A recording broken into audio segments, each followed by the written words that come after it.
Magandang araw po sa inyong lahat. Ako po si Dr. Lourdes Navarro, isang doktor na nag-aalaga sa ating mga nakatatanda. Sa aking pagsisilbi sa mga komunidad mula sa Cebu hanggang sa mga barangay ng Maynila, napansin ko ang isang nakakabahalang katotohanan: mahigit 95% ng ating mga senior ay kumakain ng maling uri ng mani, at ito ay tahimik na sumisira sa kanilang mga binti, nagpapamaga sa kanilang mga kaso-kasuhan, at unti-unting ninanakaw ang kanilang lakas.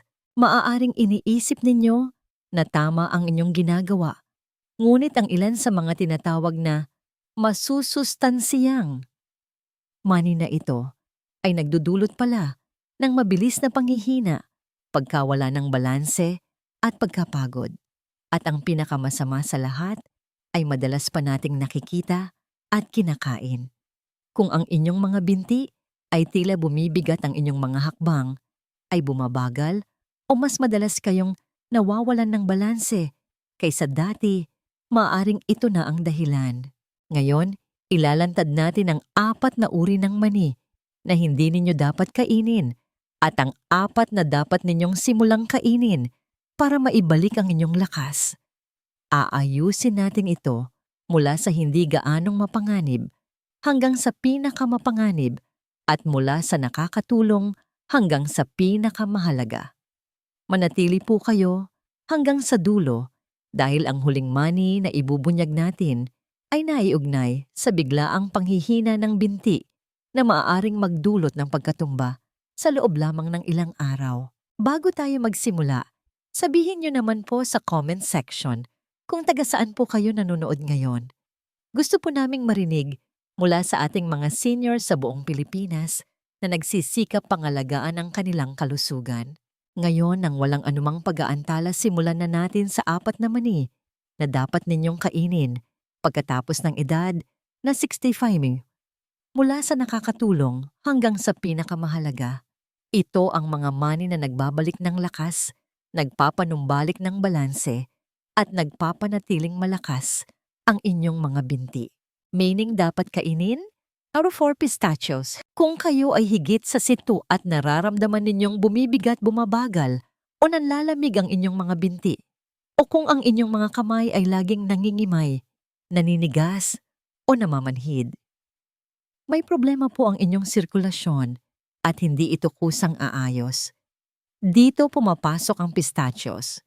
Ang maliit na maning ito ay may isang malaking nagagawa na hindi kaya ng karamihan sa mga pagkain. Pinabibilis nito ang daloy ng inyong dugo. Hindi lang ito tungkol sa kalusugan ng puso. Ito ay tungkol sa kalusugan ng binti, kalusugan ng paa, at kalusugan ng utak. Dahil kapag bumagal ang daloy ng dugo, lahat ay apektado. Nananlamig ang inyong mga paa, nahihilo kayo, mas mabilis mapagod ang inyong mga binti, nagiging malilimutin kayo, at simula pa lang yan. Binabago ng pistachios ang sitwasyon. Tumutulong itong paluwagin ang mga ugat na kumikipot habang tayo ay nagkakaedad. Sinusuportahan ito ang mas maayos at matatag na daloy ng dugo.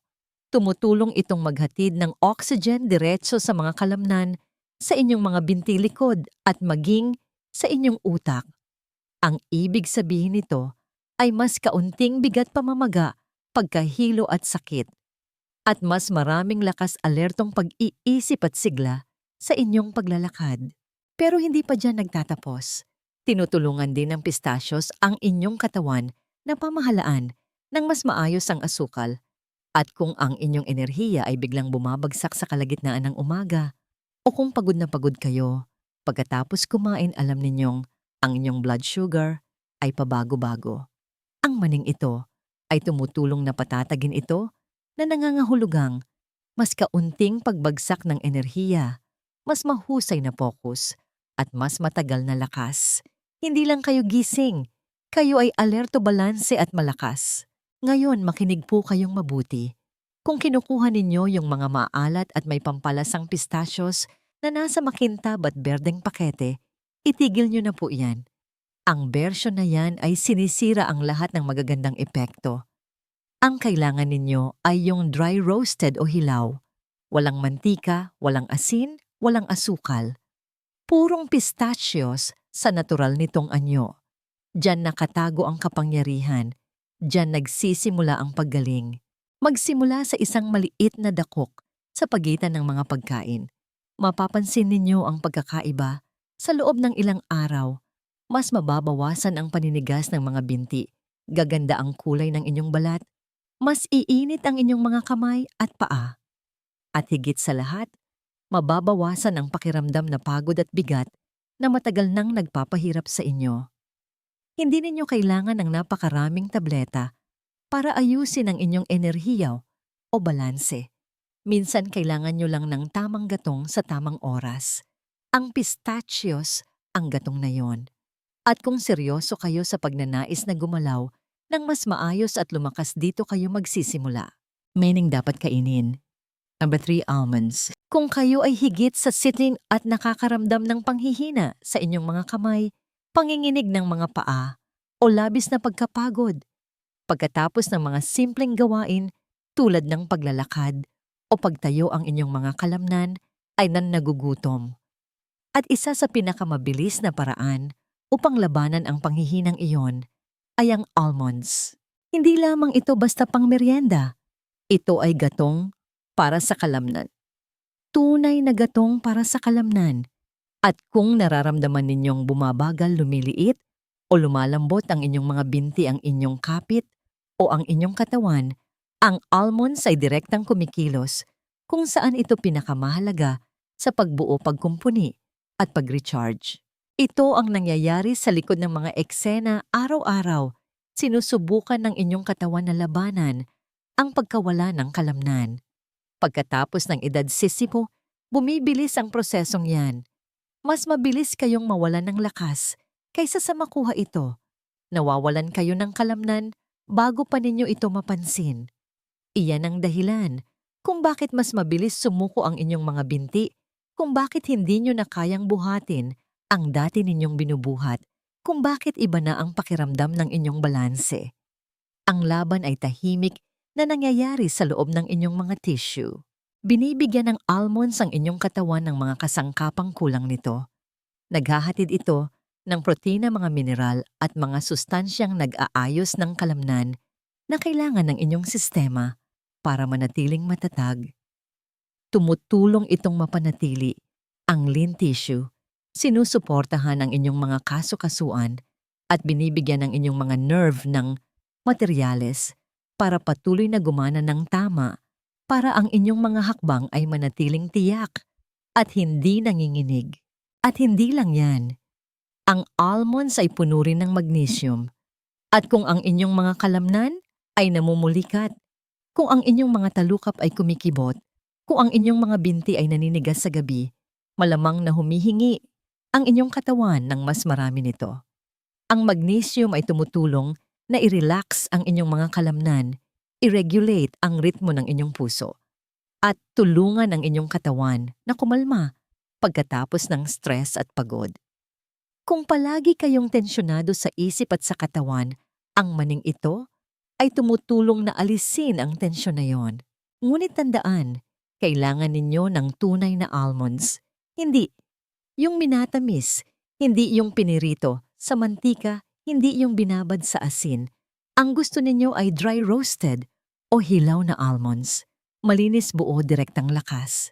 Nguyain ninyo ito at mararamdaman ninyo ang epekto. Hindi agad-agad, ngunit tuloy-tuloy, tahimik at palagian. Mas kaunting panginginig, mas kaunting paninikip, mas maraming lakas. At kung nararamdaman ninyong hindi na nagagawa ng inyong mga binti ang dati nilang ginagawa, ito ay isang hakbang na nagbibigay ng resulta.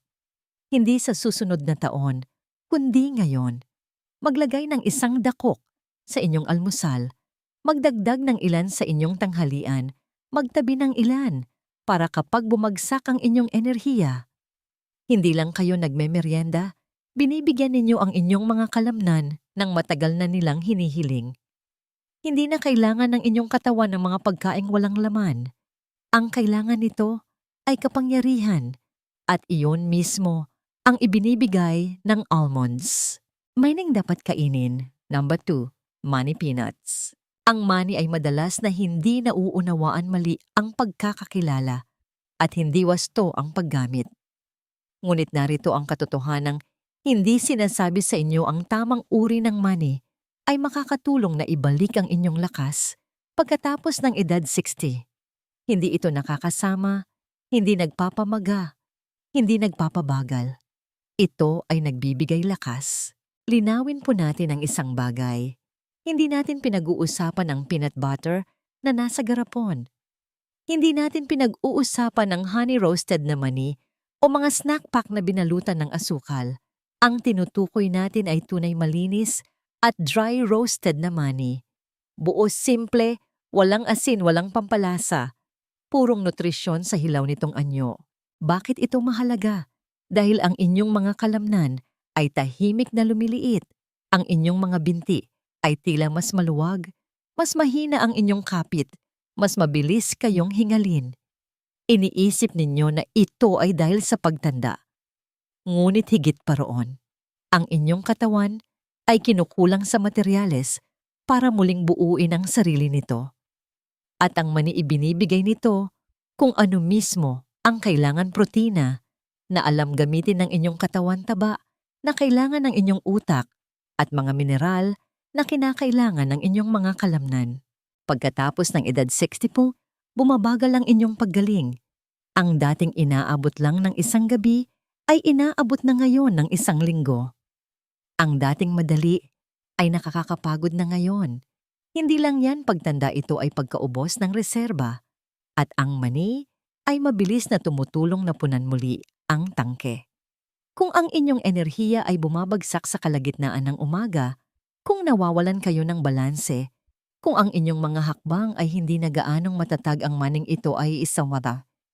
Isa sa pinakamadaling paraan para magsimulang lumaban. Dahil ang mani ay hindi lang nagbibigay lakas sa paggalaw. Sinusuportahan ito ang mismong sistema na kumukontrol.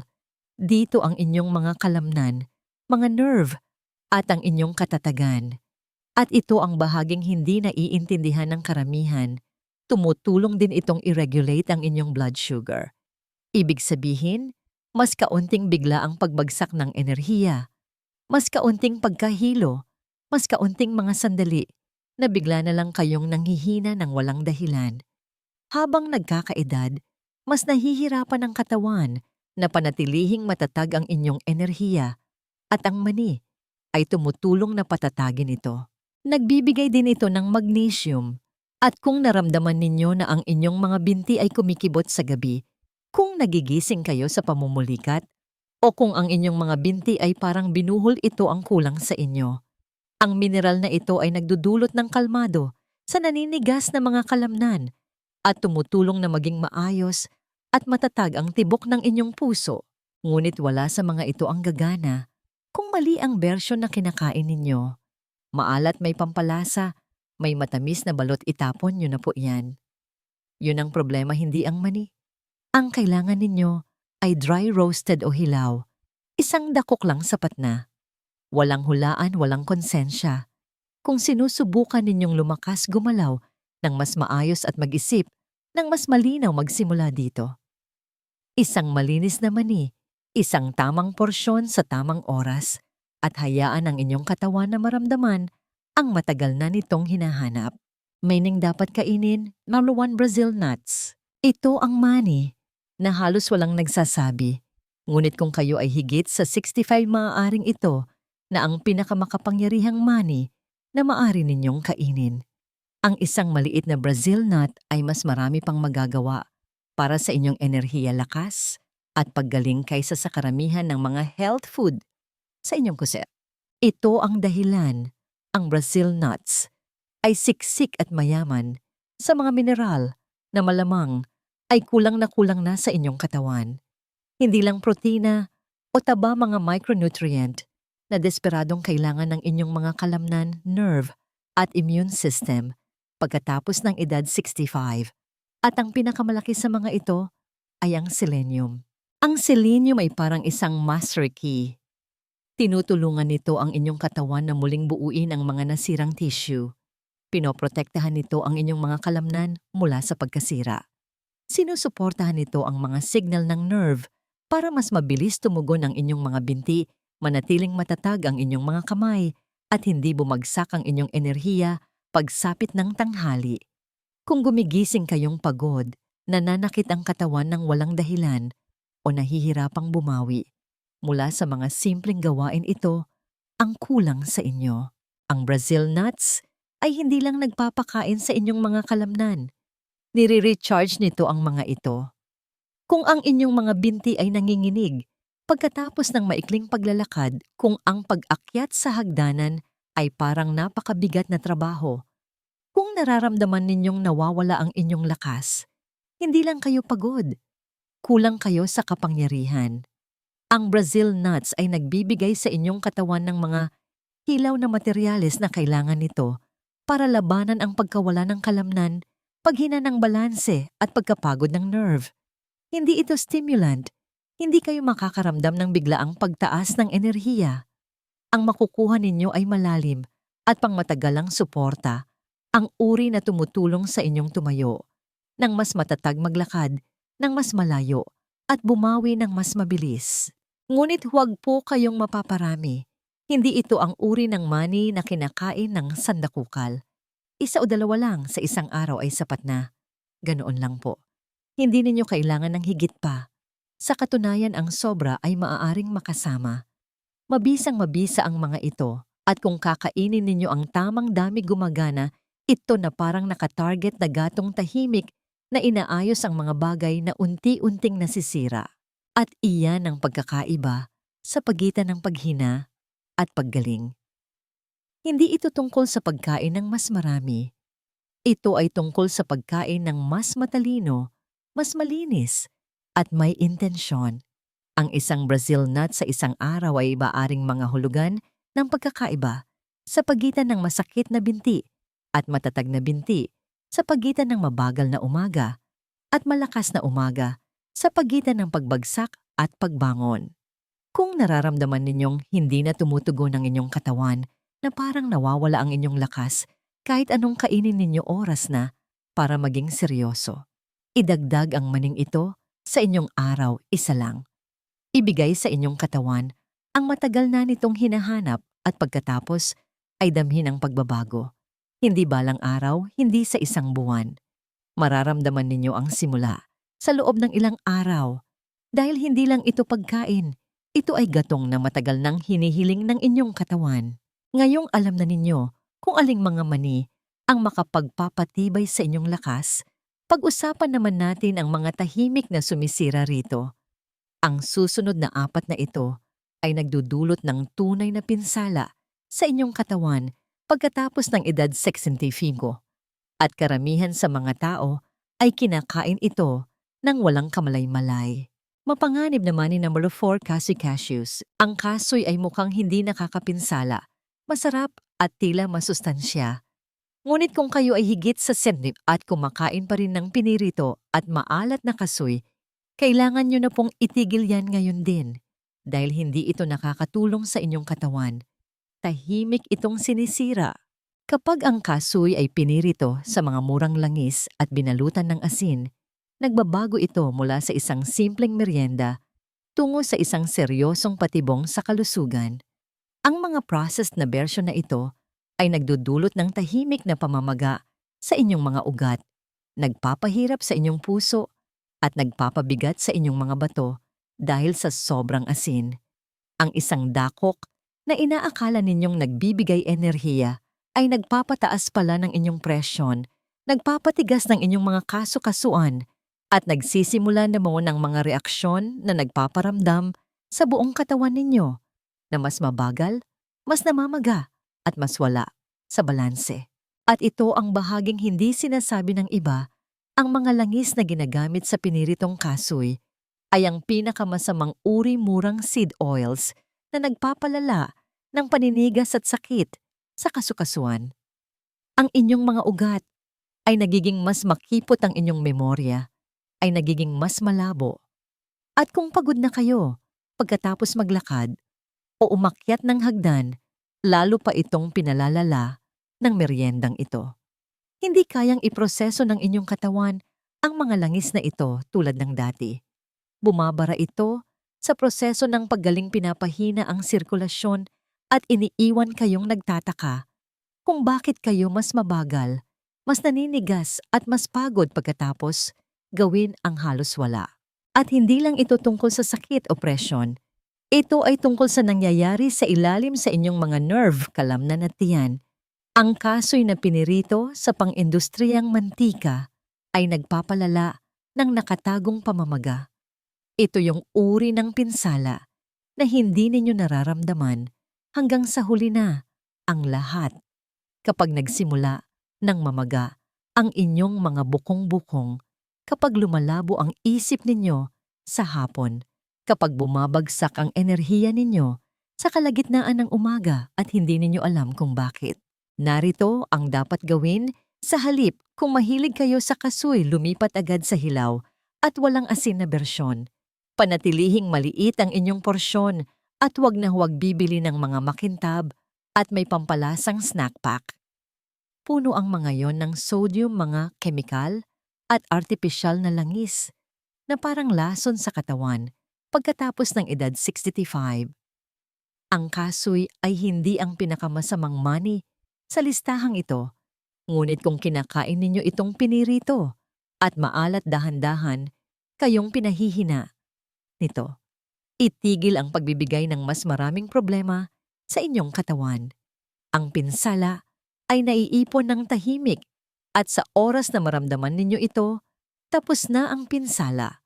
Ngunit kung ang kasoy ay nagdudulot ng mabagal na pinsala, ang susunod na mani ay parang martilyo sa inyong tiyan at karamihan sa mga senior ay kinakain ito linggo-linggo nang hindi alam ang panganib. Mapanganib na mani. Number 3, pecans. Ang pecans ay tila simple matamis at nakakaginhawa. Ngunit kung kayo ay higit sa 60 mo ang mga maning ito, lalo na ang mga minatamis, may pampalasa o pinakintab na asukal na bersyon, ay tahimik na nagtutulak sa inyong katawan sa maling direksyon. Narito ang tunay nilang ginagawa. Ang pecans ay sadyang mataas sa taba. Hindi naman ito masama kung kaya itong iproseso ng inyong katawan. Ngunit pagkatapos ng edad 65, bumabagal ang panunaw, bumababa ang metabolismo at lumiliit ang inyong kakayahang tiisin ang mga mabibigat at mabagal matunaw na pagkain. Idagdag pa ang asukal artipisyal na pampalasa o seed oils, hindi na pumani ang kinakain ninyo. Isa na itong patibong. Ang dakok ng pecans na yon ay hindi nagbibigay ng lakas. Nagbibigay ito ng pagkabusog na may kasamang hangin, pamamaga at mabagal na sirkulasyon. Nararamdaman ninyo ito kapag sumasakit ang inyong mga binti. Pagkatapos umupo, kapag naninikip ang inyong tiyan, pagkatapos kumain, kapag nawawala ang inyong enerhiya, pagsapit ng hapon at hindi ninyo alam kung bakit. At ito ang hindi napapansin ng karamihan, kahit ang hilaw na pecans ay maaaring maging problema sa malalaking dami. Masyadong marami, masyadong madalas, at pinapabigat kayo nito. Mas busog ang pakiramdam ninyo pero hindi mas malakas. Mas mabagal kayong gumalaw pero hindi ninyo alam kung bakit. Ang bigat na yon, ang paninigas na yon, ay naiipon. Kung ang inyong mga tuhod ay mas naninigas, ang inyong mga bukong-bukong ay mas namamaga, ang inyong panunaw ay mas sensitibo, suriin ang inyong ugali sa pagkain ng pekan, lalo na kung ito ay minatamisan o nakapakete bilang merienda. Ang mga langis ay mabilis masira, ang asukal ay sinisira ang inyong blood sugar, at lahat ng mga holiday mix na version, ang mga yon ay candy na nagpapanggap na mani. Ang solusyon ay simple. Kung gustong-gusto ninyo ang pecans, panatilihin itong maliit na porsyon, hilaw at bihira lamang. Ngunit kung ang hinahabol ninyo ay lakas, balanse at tunay na enerhiya, mayroong mas magagandang pagpipilian. Dahil sa edad na ito, bawat kagat ay mahalaga. At ang isang ito, hindi ito nakakatulong. Mapanganib na mani. Number 2, macadamia nuts. Ang macadamia nuts ay tila marangya. Mayaman ang lasa, malinamnam at makinis. Ngunit kapag higit na kayo sa 60, hindi na kailangan ng inyong katawan ng mayaman at malinamnam. Ang kailangan nito ay malinis, at mabisang gatong at ang macadamia ay ang eksaktong kabaligtaran. Ang mga maning ito ay siksik sa mabibigat na taba na nagpapabigat sa inyong katawan, nagpapabagal sa inyong panunaw, at bumabara sa inyong enerhiya mula sa loob. Ang inaakala ninyong masustansyang taba ay isang reseta pala para sa pamamaga, pagkabusog na may hangin at matigas na pagtaas ng timbang. Nararamdaman ninyo ito sa inyong tiyan, sa inyong mga kasu-kasuan, at nararamdaman ninyo ito kapag sinusubukan ninyong tumayo at ang inyong mga binti ay tila mas mabigat kaysa sa dapat. Ito ang nangyayari kapag sinusubukan ng inyong katawan na iproseso ang mas maraming taba kaysa sa kaya nito. Mabagal na paggalaw, mas mabagal na paggaling, mas maraming paninigas, mas kaunting lakas. At ito ang nakakatakot na bahagi. Hindi agad masama ang pakiramdam ninyo sa macadamia nuts. Iyon ang dahilan kung bakit ito mapanganib. Hindi ninyo napapansin ang pinsala hanggang sa lumabas na ito sa inyong mga binti sa inyong likod, sa inyong balanse. Mas sumasakit ang inyong mga tuhod, mas mabilis bumagsak ang inyong enerhiya, mas kaunti na ang inyong ginagalaw pero mas tumataba kayo. Iyan ang patibong. Ang macadamia ay napakadaling maparami ng kain. Ilang dakok lang ay daan-daang calories na karamihan ay mula sa taba na hindi kailangan ng inyong katawan. At kapag mas mabagal ang inyong metabolismo ang tabang iyon, ay hindi na pupunta kung saan-saan. Dumidikit ito sa inyo. Nagdudulot ito ng presyon, nagpapalala ng pamamaga. At bago ninyo mamalayan, mas pagod na kayo, mas masakit ang katawan, at mas hindi matatag sa inyong mga paa. Kung nahihirapan kayo sa timbang sa bandang tiyan, mababang enerhiya, o mas mabagal na mga binti, at kumakain pa rin kayo ng macadamia nuts, kailangan nyo na pong alisin yan ngayon.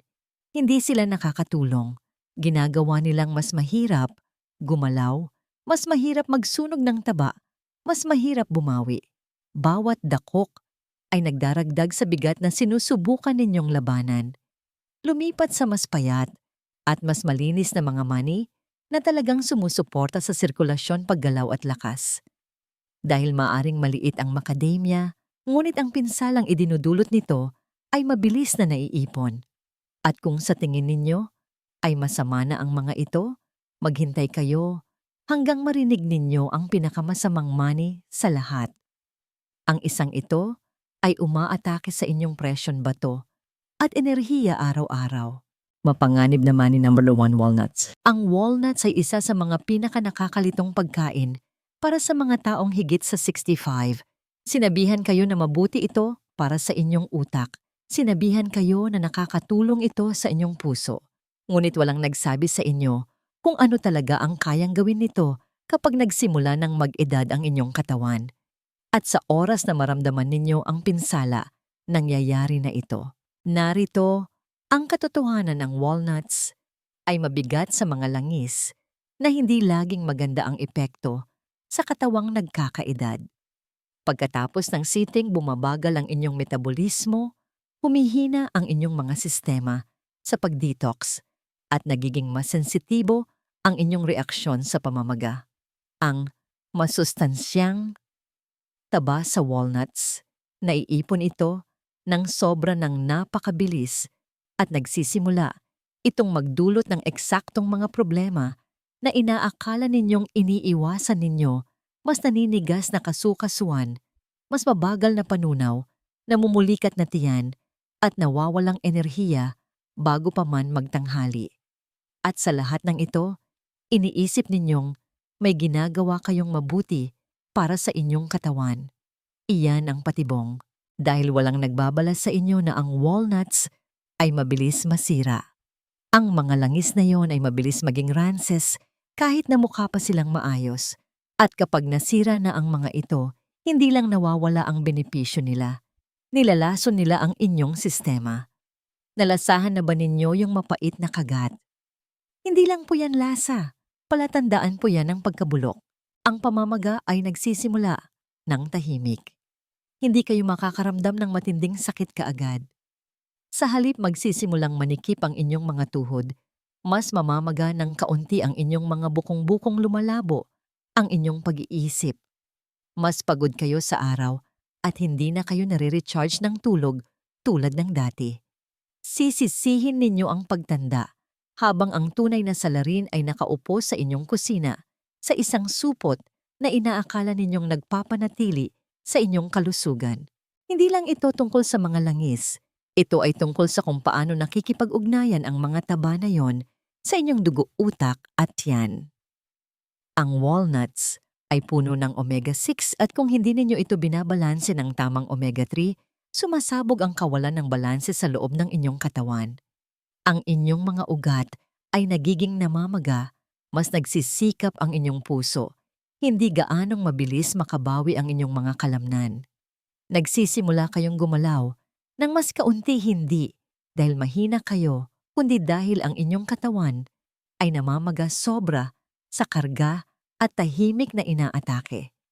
At kung meron kayong pananakit ng kasukasuan, paninigas sa umaga, pamumulikat pagkatapos magmeryenda, bigla ang pagkapagod, pagkatapos kumain, kahit bahagyang presyon sa inyong ulo o mata, maaring bahagi ito ng problema. Ang walnuts ay nagpapanggap bilang pagkain para sa utak, ngunit para sa mga nakatatanda.